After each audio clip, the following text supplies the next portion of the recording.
Hello all, welcome to this video on Networking Lab. Today I'll be talking about Selective Repeat ARQ protocol and its implementation in C. Go back in ARQ is very inefficient for a noisy link. In a noisy link, a frame has higher probability of damage, which means the resending of multiple frames. This resending uses up the bandwidth and slows down the transmission. For noisy links, there is another mechanism that doesn't resend n frames when just one frame is damaged. Only the damaged frame is resent. This mechanism is called selective repeat ARQ. It is more efficient for noisy links, but the processing at the receiver is more complex. Some of the applications of selective repeat ARQ. The ITU-T, which is International Telecommunication Union's Telecommunication Standardization Sector. G.HN is a common name for recommendations G.9960 and G.9961. Now, they provide a way to create a high speed that is up to 1 gigabits per second LAN using the existing home wiring like power lines, phone lines, and coaxial cables.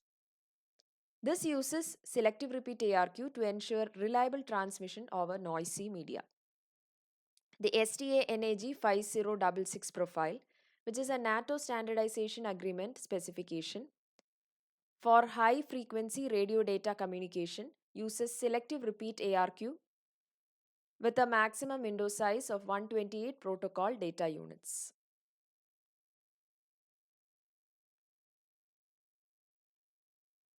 Talking about the windows, there are two windows, which is a send window and a receive window. However, there are differences between the windows in this protocol and the ones we already saw in Go backend. First, the size of the send window is much smaller, which is 2 raised to m minus 1. Second, the receive window is the same size as the send window. The send window maximum size can be 2 raised to m minus 1. For example, if m is equal to 4, the sequence numbers go from 0 to 15, but the size of the window is just 8. It is 15 in case of Go backend. The smaller window size means less efficiency in filling the pipe, but the fact that there are fewer duplicate frames can compensate for this. The protocol uses the same variables as those in Go backend. This is a diagram depicting the send window. Here the entire window section is divided into 4. These are the frames that are already acknowledged. These are the frames that cannot be sent. The ones in orange are the frames that are sent but not yet acknowledged. And the ones in yellow are the frames that can be sent. SF here marks the first outstanding frame and SN marks the next frame to be sent.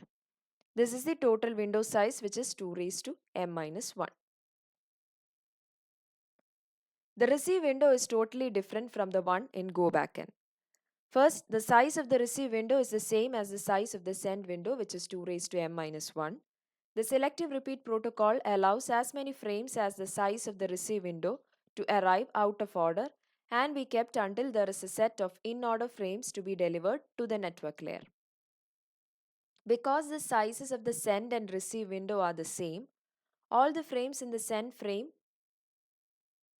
can arrive out of order and be stored until they are delivered.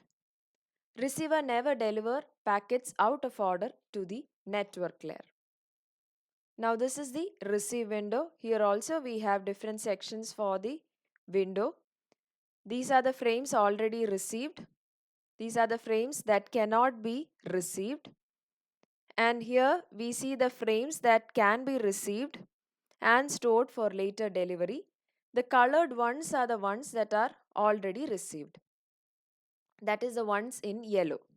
And there is a variable called Rn, which is pointing to the next frame that is expected from the other side. And this is the window size, which is again 2 raised to m minus 1.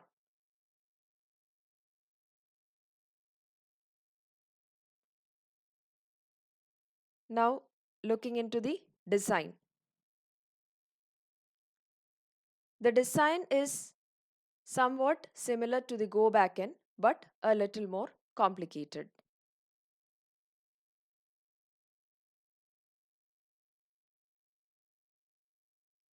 Now, why the size of the sender and receiver windows must be at most 1/2 of 2 raised to m. We'll see an example where we are choosing the value of m as 2, which means the size of window will be 2 raised to m by 2, which is 2. So if the size of the window is 2 as shown here, and suppose all the acknowledgements are lost, then the timer for frame 0 will expire and frame 0 is resent. However, the window of the receiver will now be expecting frame 2, not frame 0. So, this duplicate will be correctly discarded.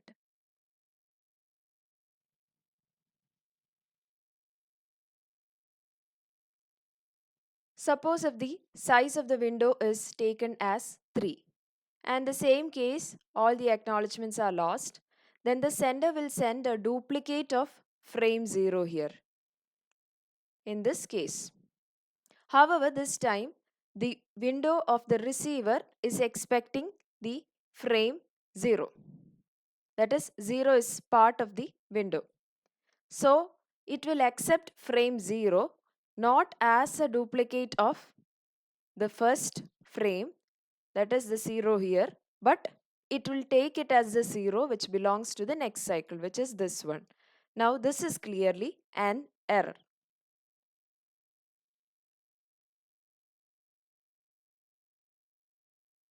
This section is about the algorithm. First, looking into the sender side algorithm. Handling of the request event in the sender side is similar to that of the previous protocol, except that one timer is started for each frame sent. The arrival event is more complicated here. An acknowledgement or a NAC frame may arrive. If a valid NAC frame arrives, we just resend the corresponding frame. If a valid acknowledgement arrives, we use a loop to purge the buffers, stop the corresponding timer, and move the left wall of the window. The timeout event is simple here. Only the frame which times out is resent. This is the sender side algorithm. Here we have size of the window, which is 2 raised to m minus 1. SF is the pointer to the outstanding frame, which is 0. And Sn is the pointer to the frame that can be sent, which is again 0, which are marked here, which we already saw. Now, till the entire process has to repeat, the while value, it checks whether it is a true value. If it is true, this loop keeps on repeating forever. It is waiting for an event. Suppose the event is a request to send something. That is, there is a frame to be sent. What it checks is, it checks if the window is full. Now that is checked using the condition if Sn minus Sf is greater than or equal to Sf. If that condition is true, what it does is it goes to the sleep state, it gets the data, it makes a frame, that is the next frame to be sent, which is marked by Sn. It will store the frame in the buffer and it will finally send the frame. Since it is sent, it will increment the value of Sn by 1 and it will start the timer for corresponding frame, which is Sn. Now if the event is an arrival notification, suppose an acknowledgement arrives, it will receive the frame. Next it will check if the frame is corrupted. If so, it will go into the sleep state. Now if the frame type is a NAC, it checks the NAC number if the number is between SF and SN. That is, if it is the frame number of a frame that is already sent to the receiver. If so, it will resend that particular NAC number and start the timer for that NAC number. Suppose the frame type is an acknowledgement.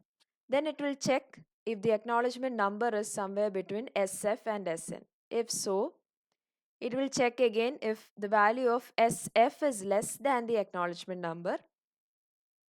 If that is true, it will remove SF, stop its timer, and increment the value of SF by 1.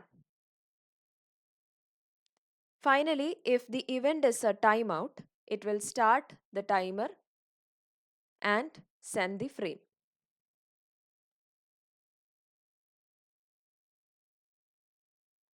Next is the receiver side algorithm. Here there is more initialization. In order not to overwhelm the other side with NACs, we use a variable called NACSend, which we already saw in the algorithm. To know when we need to send an acknowledgement, we use a variable called acknowledgement needed. Both of these are initially set to false. We also use a set of variables to mark the slots in the receive window once the corresponding frame has arrived and is stored. If we receive a corrupted frame and a NAC has not yet been sent, we send a NAC to tell the other site that we have not received the frame we expected. If the frame is not corrupted and the sequence number is in the window, we store the frame and mark the slot. If contiguous frames starting from Rn have been marked, we deliver their data to the network layer and slide the window. This is the algorithm for the receiver side. Here there is only one marker, which is Rn, that is set to 0. Then as specified before, the NAC send and acknowledgement needed are set to false. Now the following algorithm will be repeated for all slots. So initially the marked slot is a false. While true, that is to repeat the loop forever, we wait for an event. Suppose the event is an arrival notification. What happens is it will receive the frame, and if the frame is corrupted and there is no NAC sent for that particular frame, it will send NAC for the frame, set the NAC sent as true and go to the sleep state. Now if the sequence number is that of Rn and there is no NAC sent in that case, then it will send a NAC for the particular Rn and it will set the NAC sent as true. Again, if the sequence number is in the window and the sequence number is not marked yet, it will store the frame which belongs to the particular sequence number. It will mark the sequence number as true. And if the particular Rn frame is marked, it will deliver the data, delete Rn, increment the value of Rn by 1 and set the acknowledgement needed as true. Now finally, if the acknowledgement is needed, it will send an acknowledgement for Rn, set the acknowledgement needed as false and NAC sent as false. The efficiency of selective repeat protocol is same as that of go backn. Efficiency is given by n by 1 plus 2a, where a is the propagation delay by transmission delay. And the buffers are n plus n, where n is the size of the window. Since it is the same for sender and receiver, it is marked as n plus n. Then the sequence number will be equal to n of the sender side and n of the receiver side added together.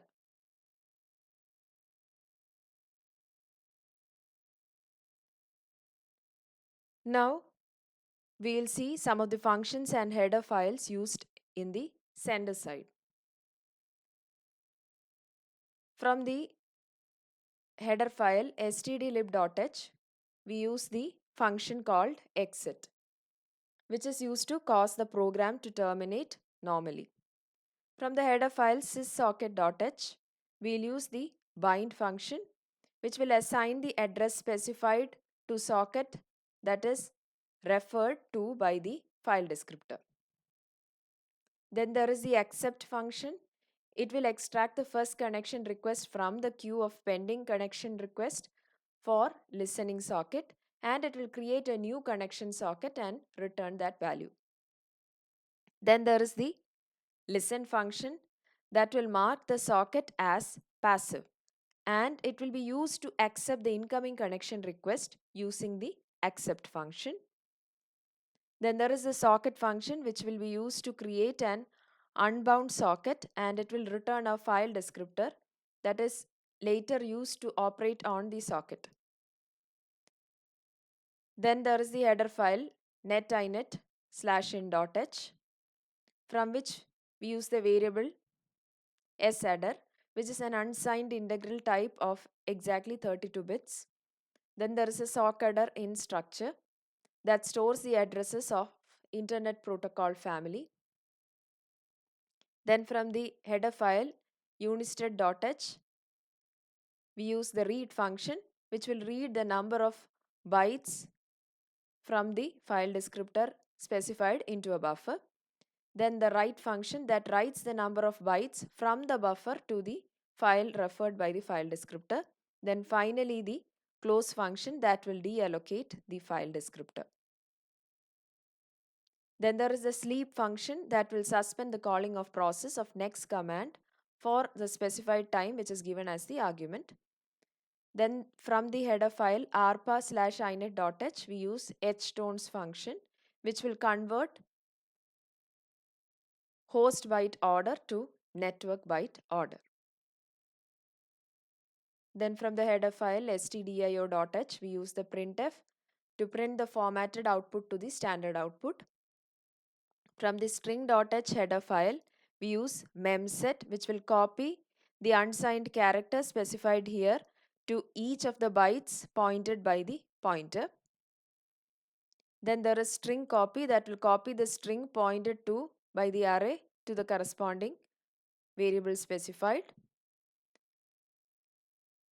Then we use a compile time unary operator, that is size of, that is used to compute the size of the operand given here. The result is an unsigned integral type which is usually of size -t type.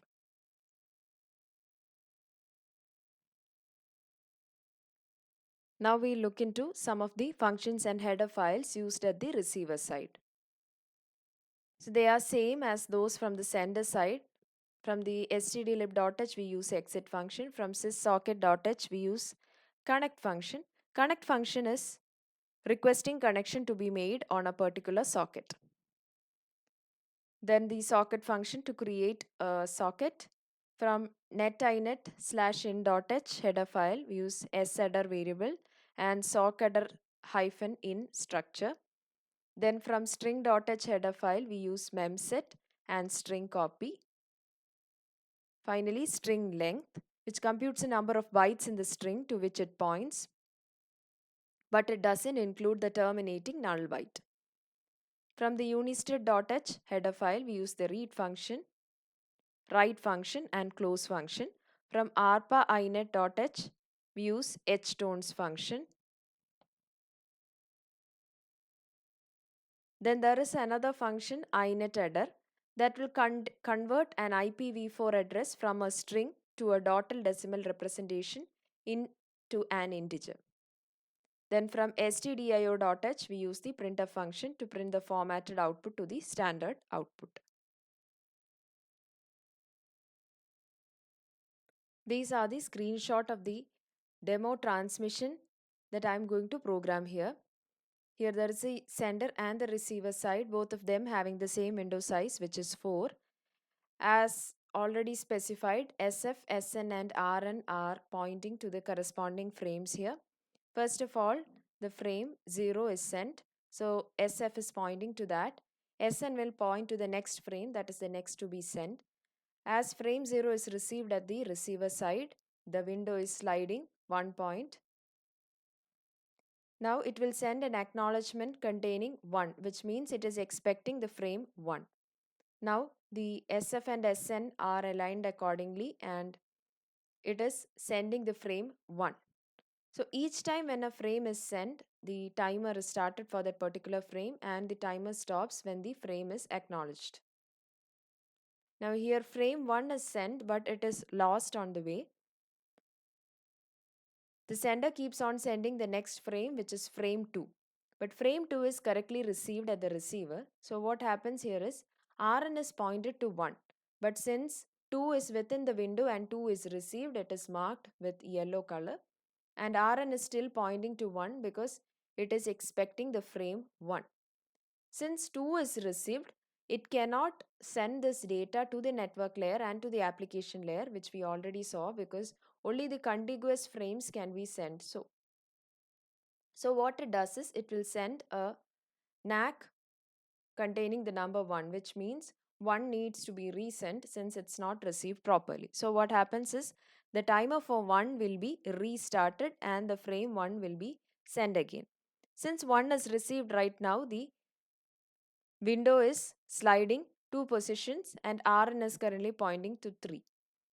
Since 1 and 2 has been received correctly, it will send an acknowledgement 3, which means the receiver is expecting the frame 3.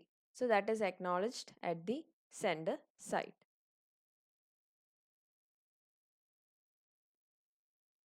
This is the program for the server or the sender side. All the header files we have already seen before, and the code where we create a socket, use memset to clear contiguous blocks of memory, set the internet address family, setting the address family, port number and the internet address, then binding the socket, listening to the socket, then accepting the socket connection from the client or the receiver side. Then accordingly we have simulated certain frame losses and retransmission. That is the code remaining in this section here. Similarly, the code for the client side or the receiver side.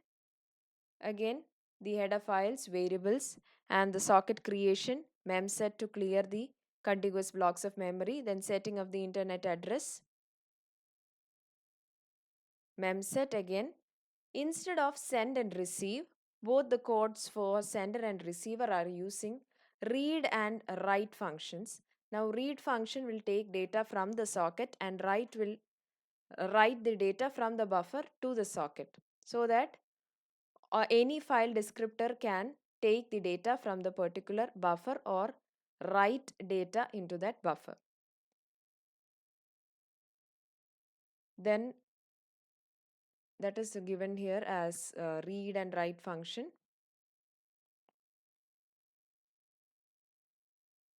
Now this is how the output looks like. This is the output for the server or the sender side. This is the client or the receiver side. We have already seen the case of this in a flowchart before, as in the demo transmission. So here there is a sender of selective repeat where n, that is window size, is 4. Here receiver of selective repeat where n is again 4. Since the sender and receiver side window have the same size. Then we start the timer for frame 0 and we send frame 0 to the receiver. Here at the receiver, the frame 0 is received and an acknowledgement is sent to the sender. That is correctly received at the sender. So it will stop the timer for frame 0. Then we start the timer for frame 1 and it will send frame 1 to the receiver. It doesn't wait for an acknowledgement for each frame sent. It will keep on sending the frames to the receiver. So it will start the timer for frame 2 and send frame 2. What actually happened is frame 1 was lost. So frame 2 is correctly received at the receiver. So what it understands is frame 1 is lost. So it will say, since frame 1 is lost, it is sending a NAC for 1, a negative acknowledgement to the sender. So the sender will receive this negative acknowledgement instead of acknowledgement for 2. It understands that 1 is missing. So it will set the timer timeout and restart the timer, resending the frame 1. Now the frame 1 has been successfully received. Now it will send an acknowledgement back with ACK3. Since 1 and 2 is received, now the next expected frame is 3. So that acknowledgement is received here. So sender will understand that 1 and 2 has successfully been received by the receiver. So it will stop the timer for both 1 and 2. That is shown here as stopping the timer for frame 1 and stopping the timer for frame 2. Now we'll see a demo of this program. Now we select the cell server and cell client. The code we already saw before. The one for sender receiver, or you can call it as client and server. Then we are taking two terminals and compiling them and running them parallelly. First we compile and run the server, then we compile and run the client. This is a screenshot I have already shown before. That's all for now. Thank you for watching.